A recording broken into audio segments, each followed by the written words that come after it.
El hombre más rico de Babilonia, de J.G. Clason. Resumen completo. Introducción. Hay una ciudad que no existe desde hace más de 2500 años. Sus muros cayeron, sus templos se convirtieron en polvo, sus jardines colgantes, considerados una de las 7 maravillas del mundo antiguo, desaparecieron sin dejar rastro visible, y sin embargo, la sabiduría que se enseñaba entre sus calles sigue siendo tan fresca, tan aplicable, tan devastadoramente útil hoy como lo era en el año 500 a.C. Esa ciudad es Babilonia, y el libro que vamos a explorar hoy, escrito en 1926 por George Samuel Clason, usa el escenario de esa civilización antigua para enseñar algo que la mayoría de personas nunca aprenden en la escuela ni en la universidad: cómo funciona el dinero, cómo se acumula, cómo se multiplica, cómo se protege, y cómo, una vez que entiendes sus leyes fundamentales, puede trabajar para ti en vez de tú trabajar toda la vida para él. Clason era un hombre de negocios de Denver, Colorado, que en los años 20 del siglo pasado comenzó a distribuir una serie de panfletos a través de bancos y compañías de seguros. Esos panfletos contenían parábolas ambientadas en la antigua Babilonia que enseñaban principios financieros básicos pero profundamente poderosos. La respuesta fue extraordinaria. Las empresas los compraban por miles para dárselos a sus empleados y clientes, y en 1926 Clason compiló los mejores en un libro. Un siglo después, ese libro sigue vendiéndose en todo el mundo. Ha sido traducido a decenas de idiomas. Ha formado más millonarios autodidactas que cualquier curso de finanzas universitario. Warren Buffett lo ha recomendado. Dave Ramsey lo cita constantemente. Empresarios de todo el planeta lo mencionan como uno de los libros que transformó su relación con el dinero.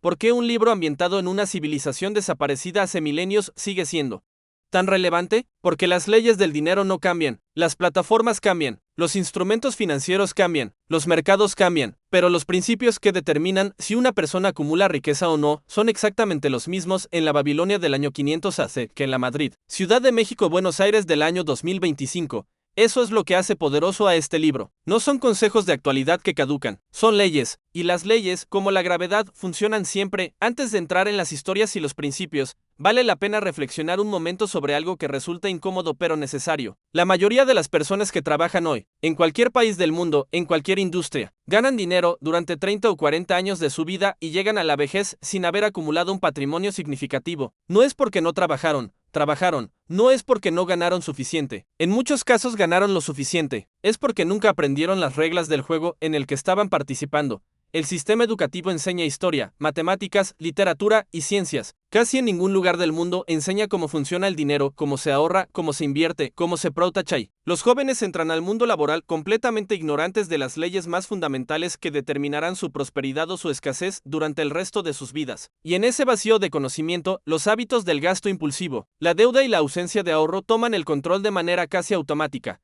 Este libro es, en su esencia más profunda, lo que el sistema educativo debería haber enseñado y no enseñó. Es la educación financiera básica que transforma vidas cuando llega a tiempo, y que sigue siendo útil cuando llega tarde, porque nunca es demasiado tarde para empezar a aplicar principios correctos. El oro llega con alegría y en cantidades crecientes a cualquier hombre que dedique no menos de una décima parte de sus ganancias a crear un patrimonio para su futuro. Durante los próximos 60 minutos, vamos a recorrer juntos las historias y los principios de este libro extraordinario. Conoceremos a Arcad, el hombre más rico de Babilonia, y aprenderemos de su boca los secretos que lo llevaron de la pobreza a la fortuna. Conoceremos a Bansir, el constructor de carros, y a Kobe, el músico, que representan a todas las personas que trabajan duro toda su vida y aún así nunca logran prosperar. Y sobre todo, aprenderemos las leyes universales del dinero que siguen siendo, hoy como siempre, la diferencia entre la riqueza y la escasez. Contexto: ¿por qué Babilonia? Clason eligió Babilonia como escenario por razones muy deliberadas. Babilonia fue durante siglos la ciudad más rica y poderosa del mundo conocido. No porque tuviera recursos naturales excepcionales, no tenía mares ni maderas preciosas ni minas de oro. Era una ciudad en medio del desierto. Lo que la hizo grande fue algo diferente: el conocimiento financiero de sus habitantes y sus gobernantes. Los babilonios fueron los primeros en desarrollar sistemas de préstamo, contratos escritos, garantías hipotecarias e interés compuesto. Fueron, en muchos sentidos, los inventores del sistema financiero sobre el que se construyó todo el mundo moderno. Su prosperidad no fue accidente, fue el resultado de principios conscientes y sistemáticos aplicados generación tras generación. Clason usa este escenario no por nostalgia histórica, sino por una razón estratégica brillante. Al ambientar las historias en una época tan lejana, despoja los principios financieros de toda la carga emocional y los prejuicios que rodean al dinero en el mundo moderno. Es más fácil escuchar una verdad incómoda cuando viene de la boca de un personaje de hace 2500 años que cuando te la dice tu vecino o tu jefe.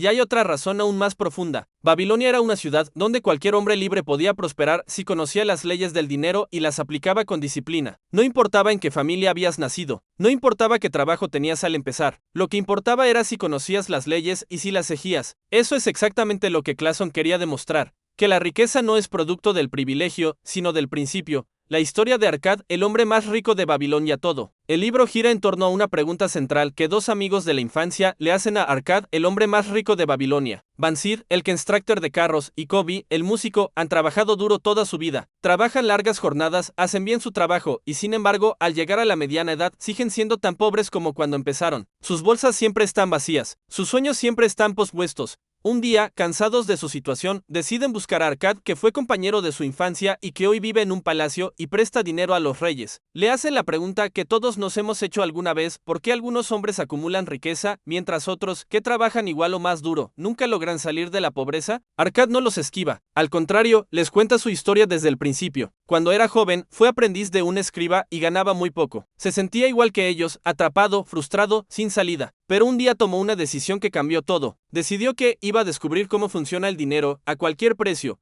desde la riqueza. Analicé qué había que hacer para obtenerla. Lo descubrí, actué en consecuencia, y la obtuve. Arkad se acercó a Algamish, un rico prestamista para el que copiaba tablillas de arcilla, y le hizo el mismo tipo de pregunta que Bansir y Kobi le hacen ahora a él. Algamish, impresionado por la directa ambición del joven, le hizo una propuesta. Le diría el secreto de la riqueza si Arkad terminaba para la mañana siguiente una transcripción muy larga que requería toda la noche de trabajo. Arkad trabajó toda la noche, terminó, y Algamish le dio el secreto. Un secreto tan simple que a primera vista parece imposible que sea suficiente para construir una fortuna. Pero Arkad lo siguió con una disciplina absoluta durante toda su vida, y el resultado fue que se convirtió en el hombre más rico de Babilonia. ¿Cuál era el secreto? Guardad de cada 10 monedas que ganéis, al menos una. Nunca gastéis más de 9 de cada 10. La 10ª parte de todo lo que ganéis es vuestro. Es la semilla de vuestra fortuna futura. Y esa semilla, plantada correctamente, crecerá hasta convertirse en un árbol que dará frutos de por vida. Cuando Algamish regresó un año después y le preguntó a Arkad si había seguido el consejo, el joven admitió que había guardado la 10ª parte, pero la había prestado a un fabricante de ladrillos que le prometió grandes ganancias. El fabricante de ladrillos lo perdió todo y Arkad perdió su capital con él.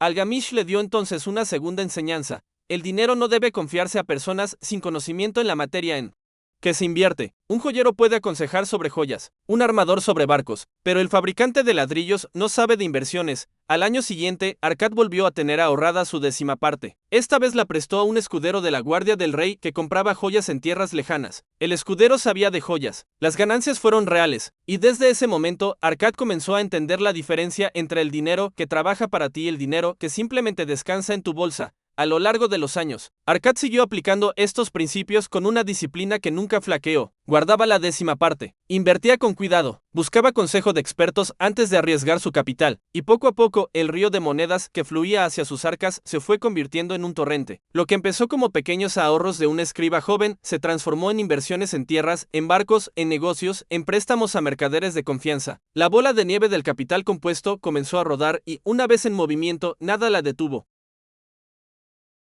Arkad también cuenta a sus amigos algo que a muchos sorprende: la riqueza no le quitó el placer de vivir. Al contrario, al no tener que preocuparse por el dinero, pudo dedicar su energía a las cosas que realmente importaban: su familia, sus amistades, su crecimiento como persona. La pobreza no ennoblece a nadie. La preocupación constante por el dinero drena la energía y la atención que podrían dedicarse a vivir plenamente. La riqueza bien construida, en cambio, libera las 7 curas para una bolsa flaca. El rey de Babilonia, preocupado porque la riqueza de su ciudad se concentraba en pocas manos mientras la mayoría de ciudadanos vivía en la escasez, llamó a Arkad y le encargó una misión. Debía enseñar a 100 hombres los secretos de la riqueza para que ellos, a su vez, los enseñaran a otros. Arkad aceptó y durante 7 días compartió con esos 100 hombres las 7 curas para una bolsa flaca. Estas son las enseñanzas más concretas y aplicables de todo el libro. Primera cura: comienza a engordar tu bolsa. Para cada 10 monedas que pongas en tu bolsa, saca solo 9 para tus gastos. De esta forma tu bolsa comenzará a engordar, te sentirás satisfecho de contemplarla crecer y te estimulará a continuar llenándola. Parece simple, demasiado simple, pero la mayoría de personas nunca lo hace.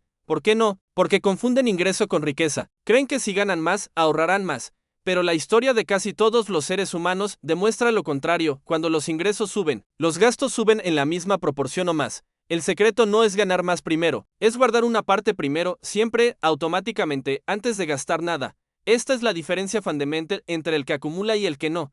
El que acumula se paga a sí mismo primero, antes que al arrendador, antes que al mercader, antes que a quien sea. La primera décima parte de todo lo que entra va directamente a su patrimonio. Lo que queda es lo que vive. El que no acumula hace exactamente lo contrario, paga a todos primero y guarda lo que sobre. Y casi nunca sobra nada. Págate a ti mismo primero. Esa es la primera ley de la riqueza y también la más frecuentemente ignorada. Segunda cura, controla tus gastos, no confundas los deseos necesarios con los caprichos. Todos tenemos más deseos de los que podemos satisfacer. Lo que diferencia al rico del pobre no es que el rico tiene menos deseos, es que el rico sabe distinguir entre lo que realmente necesita y lo que simplemente quiere en el momento. Arcad propone un ejercicio que sigue siendo uno de los más poderosos de las finanzas personales modernas. Escribe en una tablilla todos tus gastos durante el próximo mes, todos, sin excepción. Luego míralos con honestidad y pregúntate cuáles son realmente necesarios para tu bienestar y cuáles son caprichos que podrías eliminar sin gran sacrificio. Te sorprenderás de cuánto dinero se escapa en gastos que en el momento parecen pequeños pero que sumados representan una fortuna anual. El presupuesto no es una cárcel, es una herramienta de libertad. Cuando sabes exactamente a dónde va tu dinero,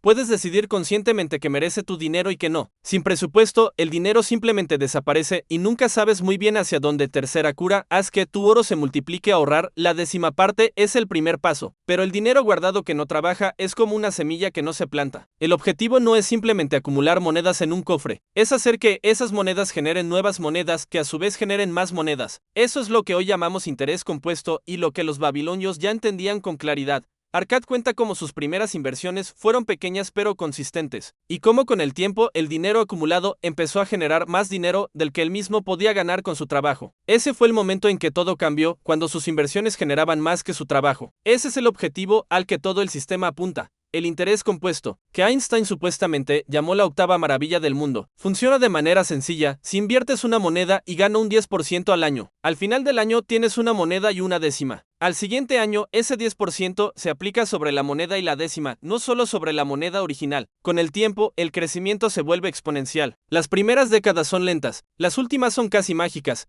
El oro trabaja diligentemente y de manera contenta para el sabio que le encuentra empleo provechoso, multiplicándose como los rebaños de los campos. Cuarta cura, prótache y tu tesoro de las pérdidas. El primer objetivo de la inversión no es ganar, es no perder. Esta frase, que Warren Buffett ha repetido en múltiples ocasiones, estaba ya en las enseñanzas de los babilonios hace 2500 años. Arcad lo explica con claridad. Antes de invertir en algo, la pregunta fundamental no es cuánto puedo ganar, sino cuánto puedo perder. El hombre que invierte su capital en negocios arriesgados atraído por la posibilidad de ganancias extraordinarias, con frecuencia pierde no solo las ganancias esperadas, sino también el capital inicial, y recuperar el capital perdido requiere ganancias futuras extraordinarias, porque una pérdida del 50% requiere una ganancia del 100% para recuperarse. La regla de oro de la inversión según los babilonios es esta: no arriesgues nunca en una inversión más dinero del que puedes perder sin que cambie significativamente tu situación de vida, y nunca inviertas en algo que no entiendes completamente. Si no puedes explicar con claridad cómo funciona el negocio y por qué tiene sentido, no inviertas. La ignorancia es la semilla de las pérdidas.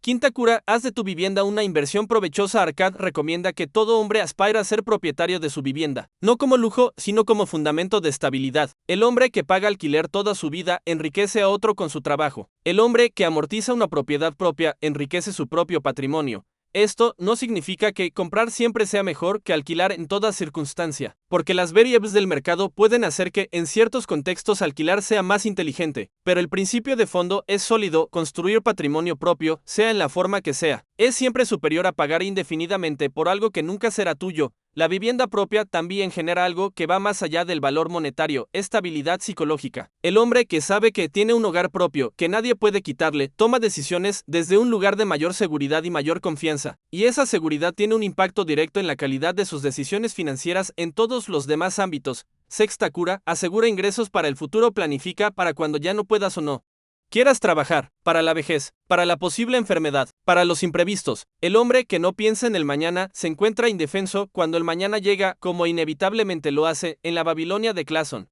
Esto se lograba a través de inversiones que generaran ingresos pasivos, tierras que producían rentas, préstamos que generaban intereses, negocios que funcionaban con o sin la presencia diaria del dueño. El objetivo era crear fuentes de ingreso que no dependieran de tu capacidad de trabajar.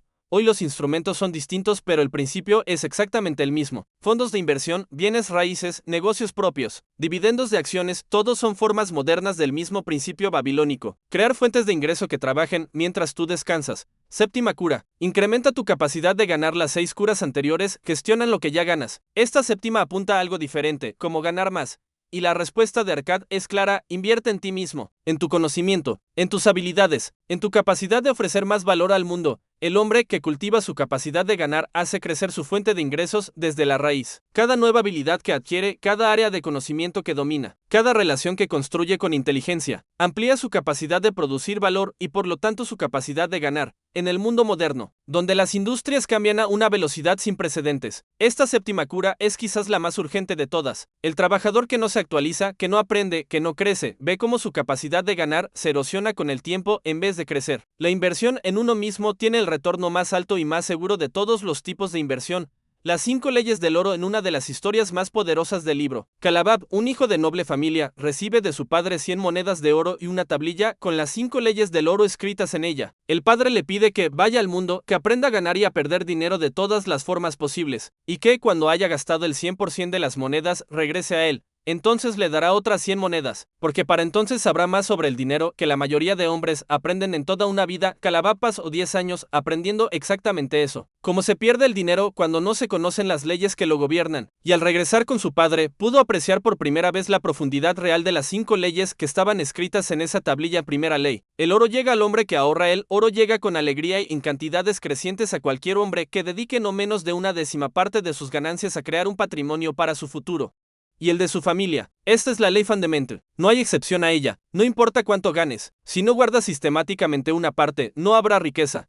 Segunda ley: el oro trabaja diligentemente para el hombre sabio. El oro trabaja diligentemente y de manera contenta para el hombre sabio que le encuentra empleo provechoso, multiplicándose como los rebaños en el campo. El dinero ahorrado debe ser puesto a trabajar. El cofre lleno de monedas que no se invierten nunca es simplemente un cofre lleno de monedas. La riqueza viene de hacer que el dinero engendre más dinero. Tercera ley: el oro se queda bajo la protección del hombre precavido. El oro permanece bajo la protección del hombre cauteloso que lo invierte según el consejo de hombres sabios en su manejo. Aquí aparece de nuevo la advertencia sobre la importancia de invertir solo donde hay conocimiento real y consejo experto. El dinero que se invierte sin entendimiento se pierde con la misma facilidad con que se ganó. Cuarta ley: el oro se escapa del hombre imprudente. El oro se escapa del hombre que invierte en negocios o propósitos con los que no está familiarizado, o que no son aprobados por los que son hábiles en su manejo. Esta ley es el reverso de la tercera, y es devastadoramente común. El hombre que invierte en algo que no entiende, movido por la codicia o por la presión social, con frecuencia pierde todo su capital. ¿Cuántas personas han perdido sus ahorros de toda la vida en inversiones en criptomonedas, esquemas piramidales, negocios prometidos por conocidos o modas especulativas que no entendían? No porque fueran tontos, sino porque violaron esta ley fundamental. Nunca inviertas en lo que no entiendes. Y hay un patrón que se repite con una regularidad perturbadora en todos los casos de pérdida de capital: la codicia. El inversor que pierde su fortuna casi nunca lo hace porque eligió una inversión razonablemente segura que resultó mal. Lo hace porque eligió la inversión que prometía los rendimientos más altos, la que sonaba demasiado buena para ser verdad, la que un amigo le recomendó en una cena con entusiasmo desbordante. La codicia desactiva el juicio crítico con una eficacia aterradora. La cuarta y quinta leyes del oro son, en realidad, la misma lección vista desde dos ángulos. El dinero huye del ignorante y del codicioso, y con frecuencia el ignorante y el codicioso son la misma persona en el mismo momento. La protección contra ambos es siempre la misma: conocimiento profundo antes de actuar, y un escepticismo sano ante cualquier promesa de rendimientos extraordinarios en poco tiempo. Si deseas la riqueza, apréndela primero. Haz del conocimiento el principio de tu fortuna, no el sueño de ella. Quinta ley: el oro huye del hombre que lo persigue con quimeras imposibles. El oro huye del hombre que lo persigue con quimeras imposibles de realizar, que sigue el consejo seductor de tramposos y estafadores, o que confía en su propia inexperiencia y deseos románticos en la inversión. La codicia es el mayor enemigo del inversor. La promesa de ganancias extraordinarias en poco tiempo es casi siempre una trampa. Los que ofrecen rendimientos imposibles lo hacen porque saben que la codicia anula el juicio. La historia de Bansir, el hombre que trabajó toda su vida sin prosperar. Bansir, el constructor de carros, es quizás el personaje más identificable de todo el libro. Es un hombre bueno, trabaja duro, domina su oficio. Sus carros son conocidos en toda Babilonia como los más resistentes y mejor construidos. Y sin embargo, al llegar a la mediana edad, su bolsa está vacía y su futuro es incierto. El problema de Bansir no es su habilidad ni su esfuerzo. El problema es que nunca aprendió la diferencia entre trabajar por dinero y hacer que el dinero trabaje para él.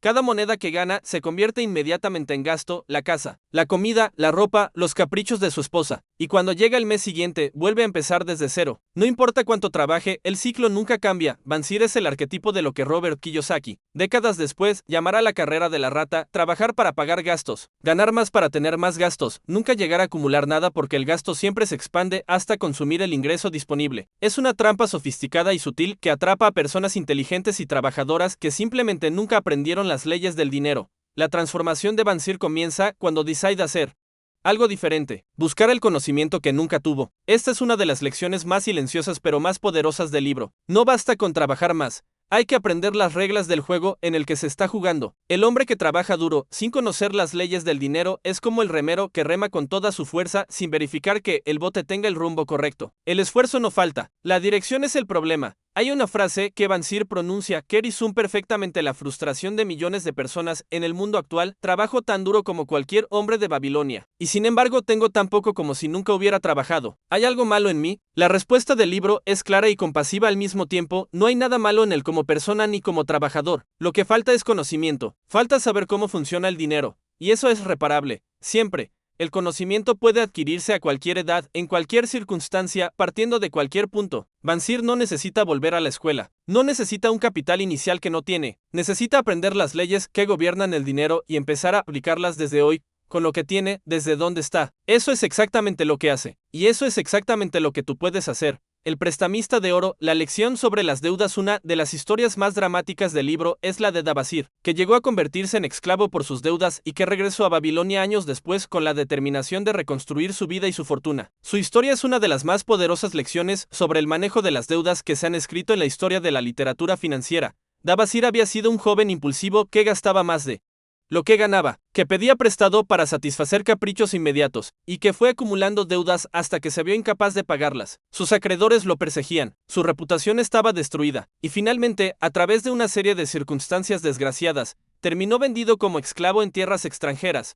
Lo que sacó a Dabasir de la esclavitud no fue la suerte ni la compasión ajena. Fue una pregunta que un camellero viejo le hizo un día: ¿tienes alma de esclavo o alma de hombre libre? El esclavo dice que sus problemas son culpa de otros. El hombre libre dice que sus problemas son responsabilidad suya y que los resolverá. Dabasir eligió el alma del hombre libre, y esa elección fue el primer paso de su recuperación. El alma del hombre libre mira los problemas de frente y dice: estos son mis problemas y yo los resolveré. El alma del esclavo dice: mis problemas son culpa de otros y no me corresponde resolverlos. De vuelta en Babilonia, Dabasir fue a ver a sus acreedores y les propuso algo honesto y directo: no tengo con qué pagar ahora mismo, pero si me dan tiempo, pagaré cada deuda hasta el último centavo. Les mostró un plan: de cada 10 partes que ganara, guardaría 2 para ir pagando deudas proporcionales a cada acreedor, y viviría con 7. Una décima parte, como siempre, iría a su propio patrimonio. Algunos acreedores lo rechazaron con rabia, otros lo aceptaron con escepticismo, pero Dabasir cumplió. Mes a mes, con disciplina absoluta, fue pagando sus deudas, y con el tiempo no solo las liquidó todas, sino que construyó una fortuna personal que lo convirtió en uno de los ciudadanos más respetados de Babilonia. La lección de esta historia para el mundo moderno es de una claridad bruta: las deudas se pueden resolver, pero requieren un plan honesto, disciplina férrea y la voluntad de vivir por debajo de tus posibilidades durante el tiempo necesario. No hay atajos, no hay magia, solo la aplicación consistente de un plan correcto durante el tiempo necesario. Hay algo más en la historia de Dabasir que merece atención especial. Cuando fue a ver a sus acreedores y les propuso su plan de pago, algunos lo rechazaron con hostilidad y desprecio, otros lo aceptaron con escepticismo, pero lo aceptaron. Dabasir no se dejó hundir por los que lo rechazaron, tampoco se sintió halagado en exceso por los que lo aceptaron. Simplemente ejecutó su plan con la misma disciplina para todos. Eso es lo que define al hombre que sale de la deuda: no la ausencia de obstáculos, sino la persistencia frente a ellos. La deuda, como cualquier otro problema financiero, no se resuelve con más suerte, se resuelve con más disciplina, más honestidad y más constancia. Y cuando se resuelve así, genera algo que no tiene precio: la confianza en la propia capacidad de superar cualquier adversidad. Dabasir no solo pagó sus deudas, se convirtió en un hombre diferente en el proceso. Las murallas de Babilonia, la protección del patrimonio. Hay una historia breve pero extraordinariamente poderosa en el libro que se llama Las murallas de Babilonia. Cuenta como en cierta ocasión un ejército poderoso atacó la ciudad. Los ciudadanos estaban aterrorizados. Las tropas enemigas rodeaban los muros, y sin embargo, la ciudad resistió. ¿Por qué? Porque sus murallas eran gruesas, altas e impenetrables, Clason usa esta historia como metáfora para una verdad financiera fundamental. Así como las murallas protegían a Babilonia de los enemigos externos, cada persona necesita muros financieros que la protejan de los imprevistos, las crisis y los golpes de la fortuna. Esos muros financieros son el seguro, el fondo de emergencia, la diversificación de inversiones, la ausencia de deudas en exceso. No son instrumentos para enriquecerse rápido, son instrumentos de protección. Son la diferencia entre el hombre que cuando llega una crisis pierde todo lo que construyó y el que puede capear cualquier tormenta y salir más fuerte del otro lado en el mundo moderno, donde las crisis económicas, los imprevistos de salud, los despidos y los cambios de mercado son inevitables. La construcción de esas murallas financieras es tan urgente como lo era para los babilonios. El hombre que no tiene ahorros de emergencia, que no tiene seguros, que tiene toda su riqueza concentrada en un único activo. Es una ciudad sin murallas, próspera quizás en tiempos de paz, pero absolutamente vulnerable cuando llega la tormenta. ¿Cuánto deben medir esas murallas? Los expertos modernos en finanzas personales recomiendan un fondo de emergencia equivalente a entre 3 y 6 meses de gastos totales, guardado en un lugar de fácil acceso y sin riesgo de pérdida, no invertido en acciones ni en criptomonedas, guardado, listo para ser usado cuando la tormenta llegue, porque la tormenta siempre llega. La pregunta no es si te golpeará, es si cuando lo haga tendrás murallas suficientemente gruesas para resistirla. La diosa de la buena suerte, ¿existe la suerte? Hay un capítulo del libro que aborda directamente una de las preguntas más antiguas que se hacen los que no prosperan. ¿Tiene algo que ver la suerte con la riqueza? ¿Los ricos tienen suerte o crean su propia suerte? Clason responde a través de una historia en la que un grupo de hombres debate sobre la naturaleza de la fortuna, y la conclusión a la que llegan es tan simple como poderosa: la buena suerte tiende a visitar a quienes están preparados para recibirla. No es que los ricos tengan más suerte, es que, cuando la oportunidad se presenta, están en posición de aprovecharla porque han construido el conocimiento, el capital y la actitud mental necesarios para hacerlo. El hombre que ha ahorrado durante años y conoce bien el mercado inmobiliario puede comprar una propiedad excelente cuando el mercado cae. El hombre que no ha ahorrado y no conoce el mercado, aunque esté frente a la misma oportunidad, no puede hacer nada con ella. El primero parece tener suerte. En realidad tiene preparación. La buena suerte puede escucharse, puede verse y puede atraparse, pero solo por el hombre que está preparado para recibirla. Clason también señala algo que resulta incómodo pero verdadero. Muchas de las personas que se quejan de no tener suerte han rechazado oportunidades reales en el pasado porque no estaban preparadas para verlas como lo que eran. La oportunidad con frecuencia llega disfrazada de trabajo duro, de riesgo calculado, de un cambio incómodo. El hombre que espera que la suerte llegue en forma de lotería casi nunca la reconoce cuando llega de verdad. La preparación que atrae la buena fortuna tiene 3 componentes según Clason: el conocimiento de tu campo, el capital disponible para actuar cuando aparece la oportunidad, y la decisión de actuar sin parálisis cuando el momento llega. Los 3 juntos crean lo que el mundo llama suerte y que en realidad es simplemente el resultado de la preparación encontrando la oportunidad. El camellero, la lección del trabajo y la determinación. Una de las historias más humanas y conmovedoras del libro es la de Tarkat, un joven que está hambriento y desesperado porque no puede pagar sus deudas. Se encuentra con Dabasir, el antiguo esclavo convertido en próspero comerciante, y le pide dinero prestado para comer. Dabasir, en vez de darle dinero, le sienta a su mesa y le da de comer, pero también le cuenta su historia, como él mismo estuvo en situaciones mucho peores y salió de ellas, no porque alguien le diera dinero, sino porque tomó la decisión de ser responsable de su propia situación y actuó en consecuencia. Y le hace a Tarkat la misma pregunta que el viejo camellero le hizo a él en el desierto: ¿tienes alma de esclavo o de hombre libre? Esta historia no es sobre la caridad ni sobre la crueldad, es sobre algo mucho más profundo: la diferencia entre el hombre que busca que alguien le solucione sus problemas y el que decide ser él quien los solucione. El primero puede recibir ayuda 1000 veces y seguirá necesitando ayuda. El segundo puede empezar desde 0 1000 veces y siempre encontrará la manera de construir algo. Una bolsa pesada es buena, una mente bien entrenada es mejor, pero la voluntad de un hombre que decide su propio destino es lo más valioso de todo. Síntesis: las 7 lecciones eternas del libro. Hemos recorrido las historias y los principios más poderosos del hombre más rico de Babilonia. Antes de cerrar, destilemos las 7 lecciones que ninguna crisis, ningún cambio de mercado y ningún paso del tiempo puede hacer caducar. Lección 1. Págate a ti mismo primero. El 10% de todo lo que ganas es tuyo, no el 10% de lo que sobre, el 10% de lo que entra antes de cualquier gasto. Esta única disciplina, aplicada durante toda la vida, produce fortunas. Lección 2. Vive dentro de tus posibilidades. El gasto siempre tiende a expandirse hasta consumir el ingreso disponible. La disciplina de gastar conscientemente, de distinguir el deseo genuino del capricho momentáneo, es tan importante como la disciplina de ahorrar. Lección 3. Haz que tu dinero trabaje para ti. El dinero ahorrado que no se invierte no crece. El interés compuesto es el mecanismo más poderoso de creación de riqueza que existe. pero requiere tiempo, consistencia y paciencia. Empieza cuanto antes. Lección 4. Proteche tu capital. No inviertas en lo que no entiendes. No te dejes seducir por promesas de ganancias extraordinarias en poco tiempo. La primera pregunta de todo inversor sabio no es cuánto puedo ganar, sino cuánto puedo perder. Lección 5. Construye patrimonio propio. Una vivienda propia, activos que generan renta, inversiones que trabajan mientras duermes. Construye los cimientos que nadie puede quitarte. Lección 6. Resuelve tus deudas con honor y con plan. Las deudas no se resuelven evitándolas ni esperando milagros. Se resuelven con un plan honesto, ejecutado con disciplina y sin excusas. El hombre que honra sus compromisos construye una reputación que vale más que cualquier moneda. Lección 7. Invierte en tu capacidad de ganar. Ninguna inversión tiene el retorno más alto y más seguro que la inversión en ti mismo. Tu conocimiento, tus habilidades y tu red de relaciones son activos que ninguna crisis puede quitarte. El cierre, la ciudad que ya no existe y la sabiduría que permanece. Babilonia desapareció. Sus muros se convirtieron en polvo. Sus jardines colgantes se perdieron en el tiempo. Pero la sabiduría que se enseñaba entre sus calles sobrevivió porque está grabada en algo que no se destruye con el tiempo, en la naturaleza misma del dinero y de la condición humana. Las leyes que rigen la acumulación de riqueza no cambian porque los seres humanos no cambian en lo fundamental. Seguimos siendo criaturas impulsivas que gastamos más de lo que ganamos cuando podemos. Seguimos siendo susceptibles a las promesas de riqueza fácil y rápida. Seguimos tendiendo a aplazar el ahorro para mañana, y mañana, y mañana. Y seguimos pagando el precio de esas tendencias con décadas de trabajo que no se traducen en prosperidad real.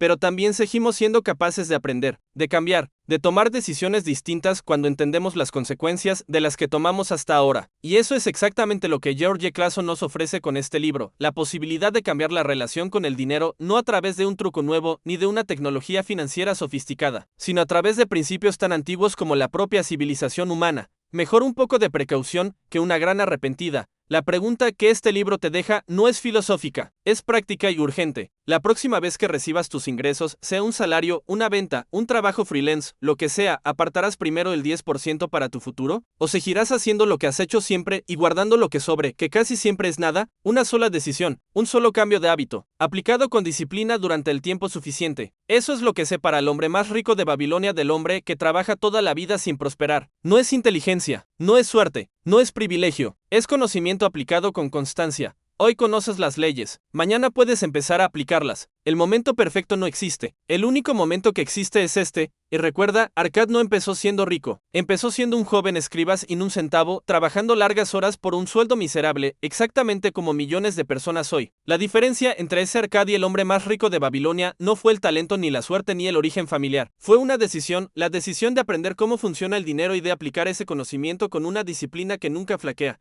Esa misma decisión está disponible para ti ahora mismo, no mañana, no cuando ganes más, no cuando las circunstancias sean más favorables. Ahora, con lo que tienes, desde dónde estás. Las leyes de Babilonia no discriminan, funcionan para cualquiera que las aplique con convicción. Piensa en dónde quieres estar dentro de 10 años. Ahora piensa, si empiezas hoy a guardar la 10ª parte de lo que ganas y a invertirla con sabiduría, ¿cómo será ese futuro? Y si no empiezas hoy, si sigues haciendo lo que has hecho siempre, ¿cuál será la diferencia? El tiempo pasa de todas formas. La pregunta es si cuando pase habrás construido algo o seguirás en el mismo punto. Las leyes del dinero llevan más de 2000 años funcionando. Las aplicaron los babilonios. Las redescubrió Clason en 1926. Las siguen aplicando hoy los que prosperan en cualquier rincón del mundo, y te funcionarán a ti también con la misma certeza con que la gravedad atrae los objetos hacia la Tierra, si las aplicas con la misma sencillez y constancia con que fueron diseñadas. El oro te espera. Las leyes están escritas. El siguiente paso es tuyo. Fin del resumen.